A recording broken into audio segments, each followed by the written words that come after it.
네, 여러분 안녕하십니까.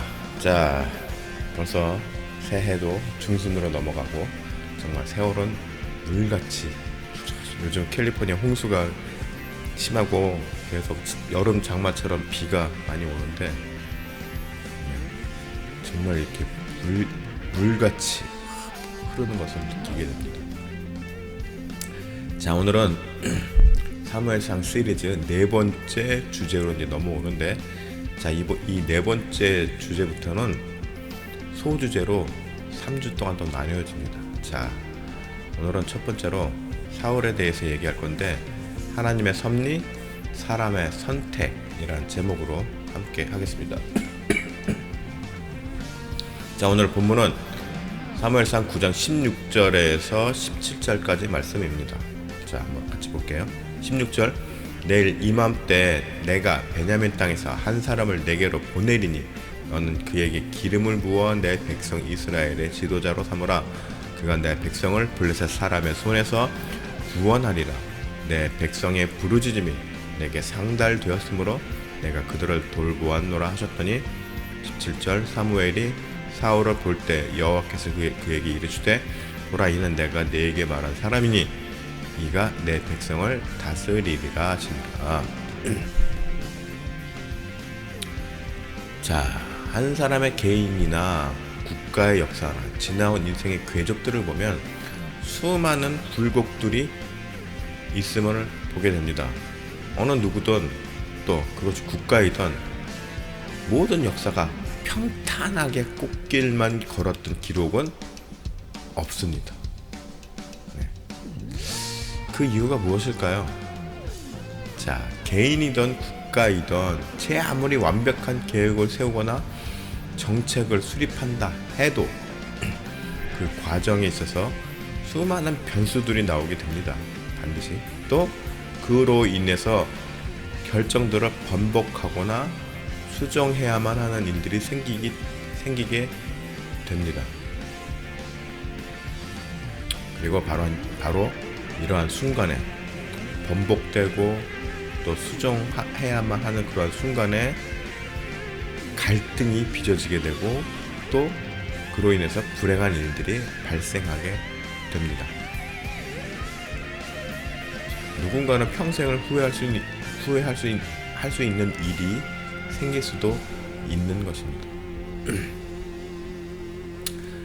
그렇기 때문에 사람은, 또 국가는 언제나 이러한 변수에 대비하여 준비하는 것을 기본적인 자세로 삼고 있기도 합니다. 그래서 사람들은 또 어느 조직이든 간에 매뉴얼이 항상 모든 것이 있죠. 매뉴얼. 그래서 위급한 상황에 매뉴얼에 의해서 움직입니다. 그런데 오늘 본문을 보면 하나님께서 이스라엘의 지도자로 사울을 선택하시는 것을 보게 됩니다. 그죠? 네. 자, 16절, 내가 내일 이맘때 내가 베냐민 땅에서 한 사람을 내게로 보내리니 너는 그에게 기름을 부어 내 백성 이스라엘의 지도자로 삼으라. 자, 보통 우리가 알기로는 사울왕은 이스라엘에서 실패한 왕, 하나님의 버림을 받은 사람으로 기억되고 있습니다. 그렇기 때문에 사울도 하나님이 아닌 이스라엘 백성들이 원해서 세운, 즉 사람이 세운 왕이라는 이미지가 강합니다. 그렇죠? 그런데 오늘 본문을 보면은 사울을 하나님께서 먼저 택하시고 기름을 붓습니다. 자, 이것은 하나님께서 친히 선택하심을 선포하신 것입니다. 특히 오늘 본문의 상반절 보면은 내가 베냐민 땅에서 한 사람을 내게로 보내리니, 요 문장에서도 발견할 수 있듯이 하나님께서는 전적으로 사울을 주목하시고 사무엘에게로 이끄신 것입니다. 그러면 하나님께서, 자, 우리 인간들처럼 실패할 결정을 하신 걸까요? 과연 하나님께서 사람을 잘못 고르셔서 실패한 인사를 펼치신 것인가요? 자, 사울은 보통 다윗과 많이 비교가 되곤 합니다. 그렇죠? 네. 그리고 어딘지 모르게 다윗은 왠지 정의롭고 올바르며 충직한 이미지가 떠오르는 반면, 자, 사울은 겉모습만 번지르르 하고 자존감만 높은 교만한 이미지가 강합니다. 그런데 이러한 이미지들은 모두 우리가 이들의 결말을 아는 전지적 시점에서 얻은 정보에 의한 것입니다. 사후 학습에 의한 것인 거죠. 예. 그런데 오늘 본문의 사울에 대해서 당시의 시점에서만 바라본다면 어떨까요? 자, 본문은 아니지만 2절 말씀을 한번 보겠습니다. 2절 보면은 기스에서 아들이 있으니 그의 이름은 사울이요 준수한 소년이라 라고 설명하고 있습니다. 2절 말씀을 보면은 사울을 준수한 소년이라고 설명하고 있는데, 자, 본문을 보면은 원어를 보면은 바후로 와토브라고 합니다. 자, 이것은 아이라고 표현했지만, 소년이라고 표현했지만 이게 어린 청소년이라기보다는 장성해서 건장한 청년 정도로 보면 될 것 같습니다. 그런데 청년을 설명한 이 토부는 정직한, 선한, 친절한, 공정한 등의 의미가 있는데, 즉 사울을 당시에는 단순히 외모만 준수한 청년이 아닌 장군감으로서 훌륭한 피지컬과 더불어서 성품도 반듯한 아주 전도 유명한 청년으로 묘사하고 있는 것입니다. 자, 21절 사울이 대답하여 이르되 나는 이스라엘 지파의 가장 작은 지파 베냐민 사람이 아니니까, 또 나의 가족은 베냐민 모든 가족 중에서 가장 미약하지 아니하니까. 또 21절을 보면 하나님께서 다윗을 형제 중에서 가장 막내인 작은 자를 선택할 때와 마찬가지로 사울 역시 이스라엘의 12지파 중에서 가장 작은 지파, 또 가장 미약한 집안 출신을 선택하셨습니다. 이것은 무엇을 의미하는 것일까요? 하나님께서 사울을 선택하신 것은 실패를 염두에 둔 패전 처리용이 아니었다는 것입니다. 자, 여러분들 야구 좋아하십니까? 저는 야구를 좀 좋아하는데, 옛날에 한국 프로야구 초창기에 그 산미 슈퍼스타즈라는 프로팀이 있었습니다. 지금은 이제 없어졌는데, 자, 그 팀에 감사용이라는 투수가 있었습니다. 예, 산미가 굉장히 그때 당시에는 야구를 못해서 계속 꼴찌만 했는데, 이 감사용이라는 투수는 패전 처리용이었습니다. 게임이 지고 있을 때 그 지고 있는 게임을 그냥 잘 마무리하라고 후반부에 이제 교체 투입한 그런 패전 처리용 투수였습니다. 그래서 별명이 진짜 감사용은 패전 처리용 투수였는데, 하나님께서 사울을 이렇게 그냥 다윗을 높이기 위한 상대적인 그런 패전 처리용 인물이 아니었다는 것입니다.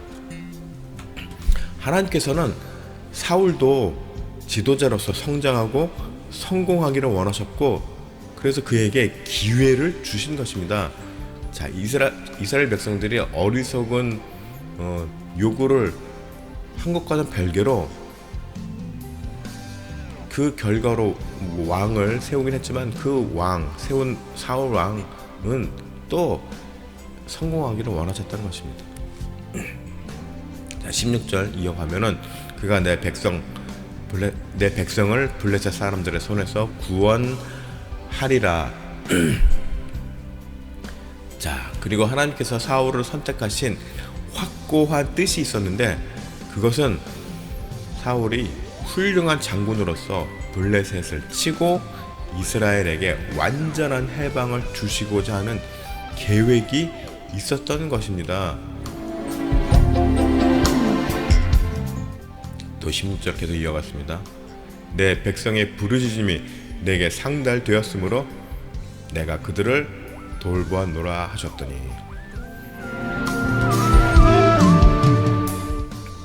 자, 아까도 말씀드렸지만 하나님의 이스라엘 백성들이 비록 하나님을 신뢰하지 않고 눈에 보이는 세상의 왕을 구하는 등의 어리석은 요구를 할지라도 그들에게 그저 군림하고자 하는 왕이 아닌 현재보다 합당한 지도자를 고르고 계셨다는 것입니다.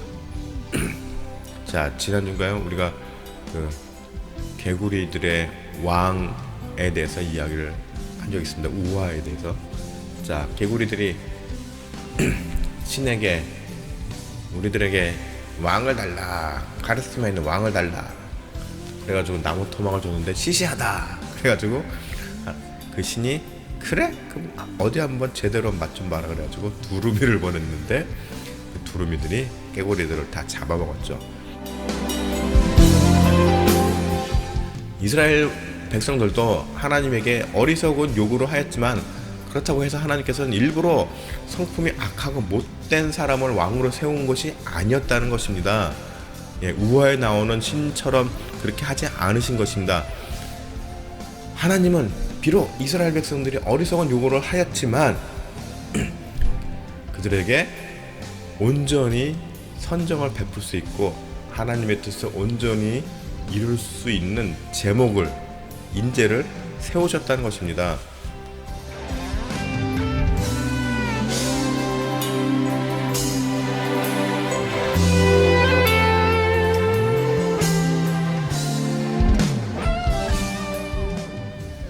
자, 17절 한번 보겠습니다. 사무엘이 사울을 볼 때 여호와께서 그에게 이르시되 보라, 이는 내가 내게 말한 사람이니 이는 내 백성을 다스리리라 하시니라. 자, 이 17절에 다스린다라는 표현을 개역 한글판에서는 통할한다라고 번역하고 있는데, 자, 이것은 전체를 총괄해서 지배하는 것으로 설명합니다. 그런데 흥미로운 점은 이것을 히브리 원어로 보면은 아차르라고 되어 있습니다. 아차르. 이건 뭐냐면 닫다, 뭐 문을 닫다는 닫다, 혹은 억제하다라는 뜻이 있습니다. 무언가를 억제하고 막히게 한다는 아주 부정적인 의미가 있는 것입니다. 뭘까요?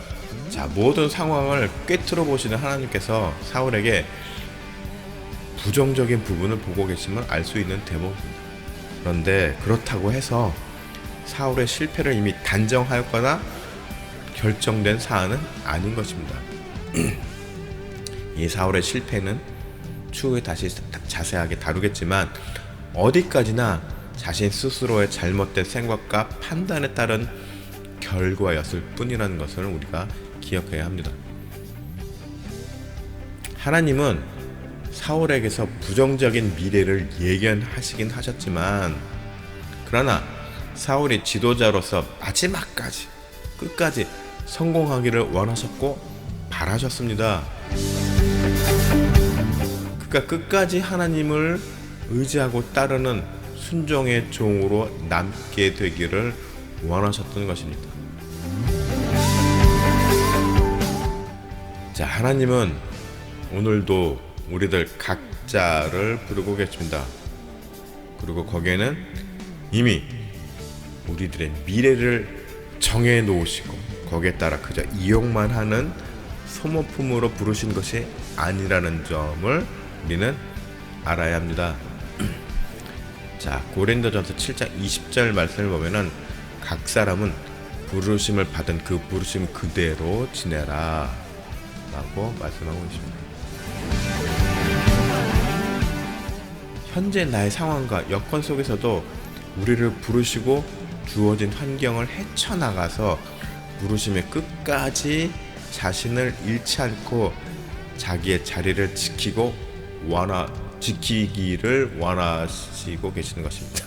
말이 꼬이네요. 네. 네. 어떤 환경이 있든지 하나님께서 나를 부르신 목적에 부응하라는 이야기인 거죠. 네. 하나님의 기대를 저버리지 말라는 얘기입니다.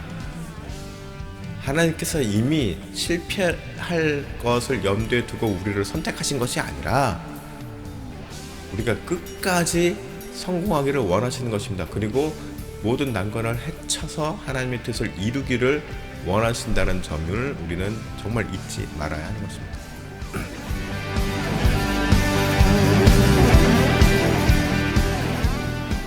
자, 앞으로 우리들 각 사람 모두의 삶에 주어진 사명, 이 사명이 있죠.